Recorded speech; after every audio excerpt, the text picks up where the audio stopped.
My body will adjust. It's interesting. I feel my whole body like reacting to the cold. Definitely feel a lot better for doing more body weight training. It's very, very useful stuff. Just for overall strength and development. Also carrying my hiking stick because it's just so much fun. So a funnel just reduces the number of people from a large number of people who are qualified to a small number of people who are actively engaged in something. So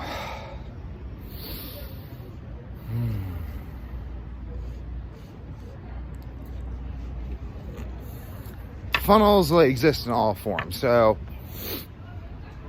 I think of funnels on a micro, and then I look at like the macro. I say, okay,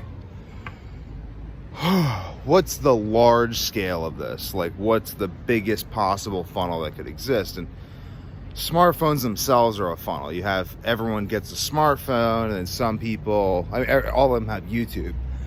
And some people go on YouTube, and then they're interested in certain things, and then a small fraction you find my videos, and that's a funnel. And then this funnel, like Portsmouth, I'm in this city.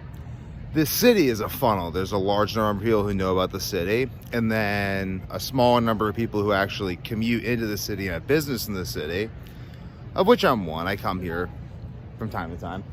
And then there's an even smaller fraction of people who live within the city. And there's a smaller fraction of people who are like heavily invested in the city and probably own a large amount of the city. And then it goes up. And this is how you end up with like the Rothschilds and the deep state and everything. It's like, these things aren't really, like, the reason why they're real and they're not real, like, they're real. They're definitely real. But it's not real in the sense that it's inevitable. I mean, it's literally the inevitable result of hierarchy. Because a hierarchy tends to accumulations of power. Power will accumulate around a center from a source. So even like, here's the New Hampshire National Bank. So more money in New Hampshire probably goes through this bank than the majority of the other banks. It's like an 80-20 principle. And so these other banks, you could say, are tributary rivers. They're just part of the New Hampshire National Bank funnel. So if I were to invest in banking in New Hampshire, I wouldn't want to go to the little tributary banks. I would want to go to New Hampshire National Bank, or I would want to go basically, oh, that's better. I haven't that zipped up. But I would want to go as far up the river as possible, so you get the biggest chunk of the pie. And this is where people talk about like blue ocean strategy, marketing and stuff, and creating your own funnel with paid ads. You have like people who are qualified, click the paid ads, or email marketing. It all operates in the same principle. It's a principle of a funnel. Door-to-door sales operates in the principle of a funnel. You're walking door to door, a certain number of people are qualified. So the skill of a door-to-door salesman is not going to be in his ability to sell every single person whatever it is, because not every single person is going to buy. The skill of a door-to-door salesman is going to be in how quickly he can go from house to house, probably giving people a package and a little bit of a micro presentation or something, kind of like finding the people who are really likely to buy, and then getting referral networks, that sort of thing. Like, that's going to be a large part of how you're going to actually succeed at sales in door-to-door sales. Same with email marketing. You're not trying to sell everyone. You're just trying to, I mean, you can build momentum. You can build an understanding within your audience. You can build a skill set. You can get better at writing emails. You can get better at making videos. The reason I'm getting better at making videos on YouTube is because I think it's like the Gutenberg press. I think that the ability to communicate ideas in a free-form fashion via recorded video is literally going to be no less revolutionary, and has been potentially no less revolutionary in the short term than the printing press, and it will continue to be so. So I'm very good at that skill set, because I think that skill set is something that's going to serve me. And anyone who wants to do well in the future, I'd recommend you get good at skill sets of the future. Potentially, I mean, we'll see how the idea plays out. So basically, like, idea centers serve as funnels. So there's a library in front of me, the Portsmouth Library. Oh my God. Or is that a bookstore? I don't know. I want to go in there and, like, get at all those books. Is this someone's house? I'm gonna go check that out. But hey, can I get into your house and look at your books? I would ask. I'd be like, I'm such a fan. You know, if you have Goethe, do you have books from the 1890s in advanced mathematics? I'd love to check it out. Like geometry, elaborations on Euclid.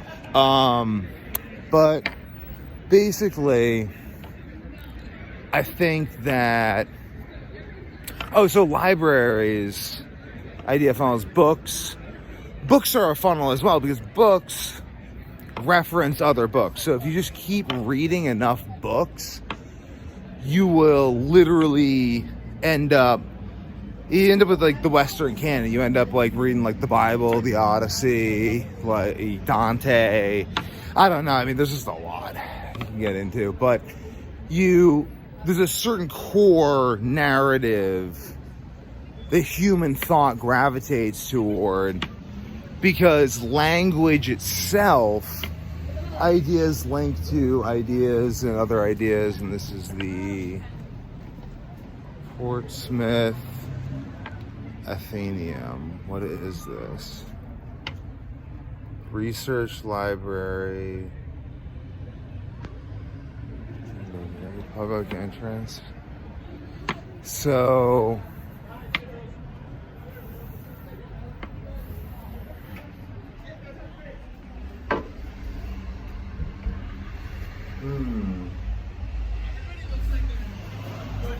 it's this interesting building.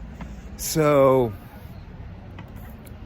basically, I think it all links to God. I mean, I think that's kind of what Chris Langen's idea is in CCMU, is that our cognition works through language, and language links through concepts around which,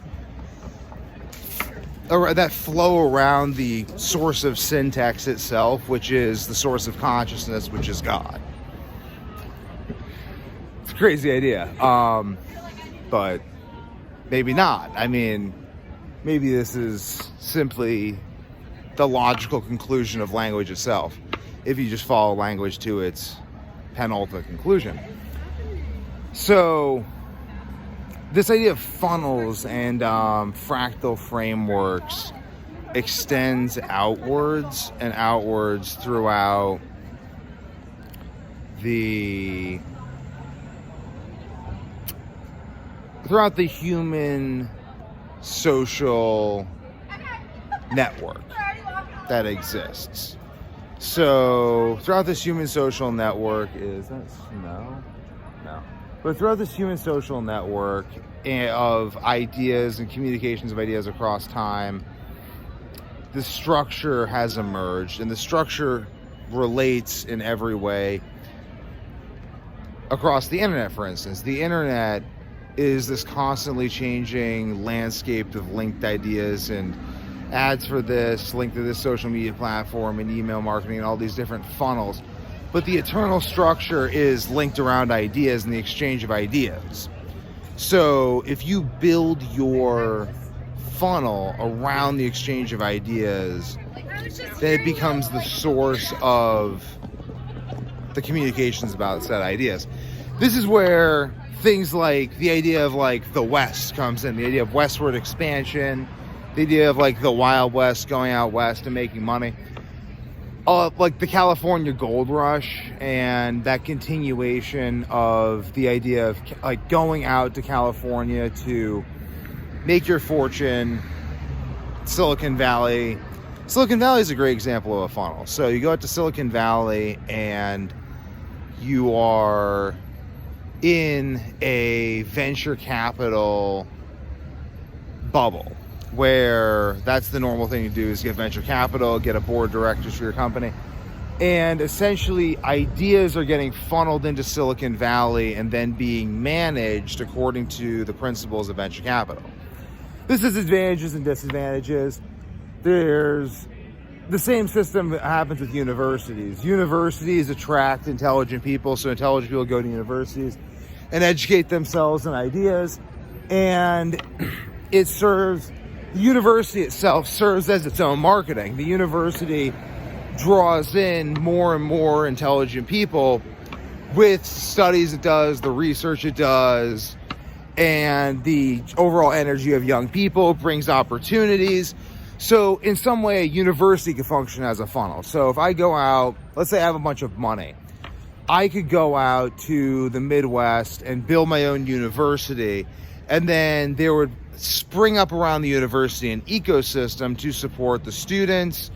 You'd have Walmarts, you'd have bookstores, you would have entertainment, you would have housing, you would have housing for the faculty, you would have housing and entertainment things for the business owners in the area. Such a thing happened in Amherst, Massachusetts, and it's a beautiful ecosystem around the 5 colleges. And that's something that could be created artificially with a large amount of money. And if that happens, it gives advantage to whoever created that opportunity within that system to monopolize the micro opportunities. Like, let's say you move into my college town and rent out some land and you like start your business, and or even you buy some land and you like start your business, and I don't like, you start kind of going against whatever I want, or I just want to take your business. I can just go in and take your business because you have nothing proprietary. The only proprietary thing you had was access, but I can give or deny access because I created the access. So you end up with a lot of these scenarios where the United States government basically ends up serving as this sort of funnel for ideas, where at first airplanes are something that was invented by the Wright brothers, and now, a little more than 100 years later, it's incredibly regulated. You can't do aeronautical experiments on your own. And I'm not arguing you should be able to, though I do think that you should. I haven't necessarily looked into the details, and I'm not complaining about the government regulations on that specifically. I'm just saying that it's heavily regulated. Nuclear is heavily regulated. Medical is heavily regulated. There's just a lot more regulations placed on us, and you think, well, where do these regulations come from? Because the government didn't invent these things. The government didn't invent the ideas that led to the creation of these things. Like chemistry was largely the experimentation of wealthy nobility. And I guess to a large degree you can get licensed to do chemical stuff, and chemical experiments on your own, but not in the area of psychedelics. Like, psychedelics are heavily regulated, and it's just this situation where you're not really allowed to just do whatever you want with ideas. You have to subject your ideas to the will of the larger funnel you're within. And there's other micro funnels within that. Like, we find out that there's pedophiles in Hollywood and all this stuff. And it's like, because they're involved in their specific pedophile funnel, they get specific immunity because whatever. Or like, I mean, this happens at every level. Like, you just have various people getting, it's not like the system works by, like, even a family unit is a funnel that funnels up to the extended family. This is ultimately how things work, which is why it's not really a conspiracy that the things are this way. It's simply the logical result of the structure of social relationships. So it shouldn't be taken personally, but it should be taken into account. So, one second.